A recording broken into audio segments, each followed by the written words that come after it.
আজ আমি তোমাদের একটা গল্প শোনাবো, তোমরা শুনবে তো?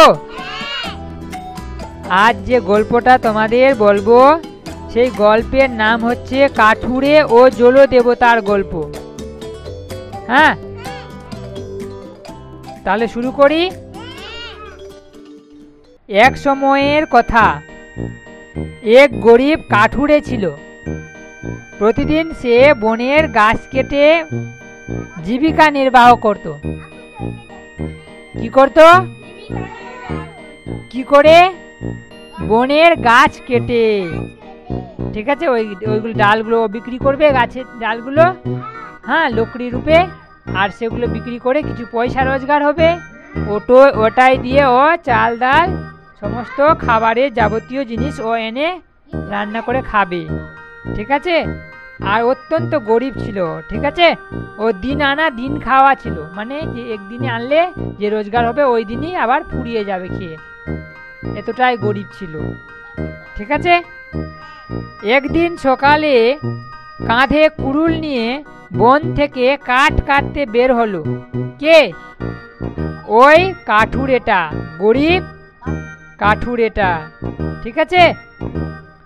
কিছুক্ষণ পর নদীর ধারে একটি বড় গাছের ডাল কাটতে গেল। কি করলো? হ্যাঁ, জানি যে গাছে বড় ডাল কাটবে তো একটু বেশি পয়সা রোজগার হবে। হ্যাঁ, হঠাৎ হাত ফসকে কুড়োলটি সোজা নদীর গভীরে পড়ে গেল। মানে নদীর জল ছিল তো, জলের গভীরে পড়ে গেছে, মানে অনেক জলের মধ্যে পড়ে গেছে কাটতে কাটতে।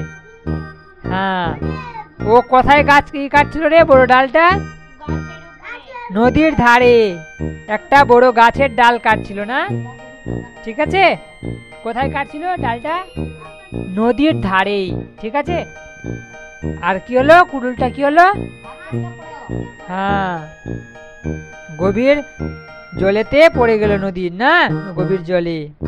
কাঠুরে খুব দুঃখ পেল, কুড়ুলটা ওর পড়ে গেছে, তাই ও কি হয়েছে? দুঃখ পেয়েছে। কেন? ওটাই ওর সম্বল ছিল, ওটারই দ্বারাই ওই রোজগার করে কিছু পয়সা উপার্জন করে সেটাই দিয়ে ওর কিরে জীবিকা নির্বাহ করতো না, তাই। আর তার সেই অস্ত্রটাই যদি হারিয়ে যায় তাহলে তো ওর আর কিছু করার থাকলো না, না, ওর রোজগারই বন্ধ হয়ে গেল, রোজগারটা। তাই সে অনেক দুঃখ পেল, খুব দুঃখ পেল। সে জানতো নতুন কুড়োল কেনার মতো আর তার সামর্থ্য নেই। হতাশ হয়ে নদীর তীরে বসে কান্না শুরু করলো। কে? ওই কাঠুরেটা, ঠিক আছে। কি করলো? কান্না শুরু করলো। ঠিক তখন নদীর জলে এক আলোকময় রূপ দেখা দিল। কি দেখা দিল রে? আলোকময় রূপ। যে ঠাকুর ভগবানরা আসলে কেমনি আলো প্রথমে আসে না, যেমনি ঝকঝকি, ওইরকম করে একটা আলোকময় রূপ দেখা দিল। সে ছিল জল দেবতা। ওই আলোকময় রূপটা কি ছিল? জল দেবতা। দেবতা মৃদু হেসে, মানে হালকা হেসে বললেন, হে কাঠুরে, তুমি কেন কাঁদছো? কি বলছে?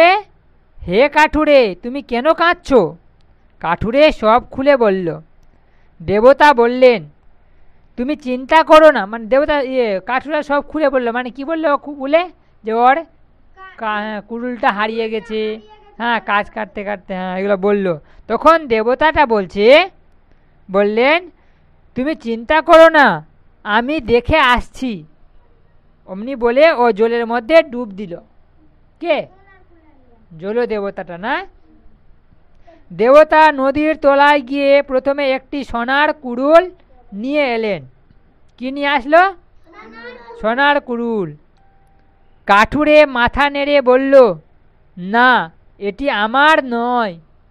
এই যে কুড়ুলটা দিচ্ছ সেটা আমার কুড়ুল নয়, দেখাচ্ছ যেটা, ওটা আমার কুড়ুল নয়। দেবতা আবার গেলেন কোথায়? জলের নিচে।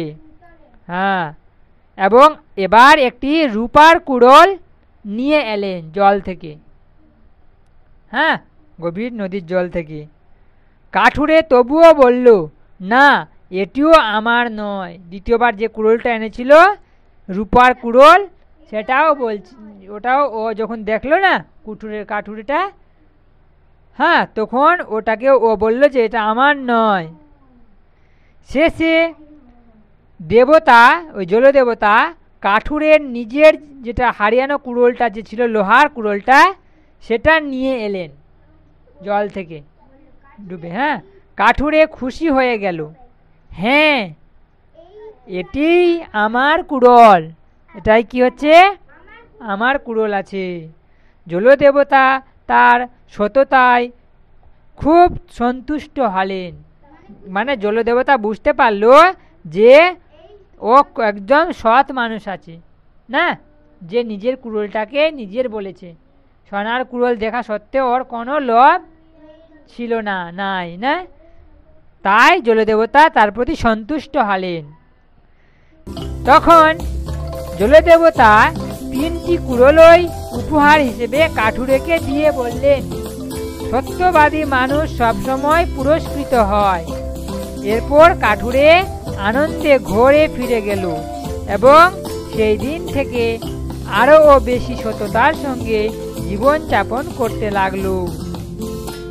কে? কাঠুরেটা। ঠিক আছে, এখানেই এই গল্পটা শেষ হলো। Dear viewers, please like, subscribe and press the bell icon. Thank you.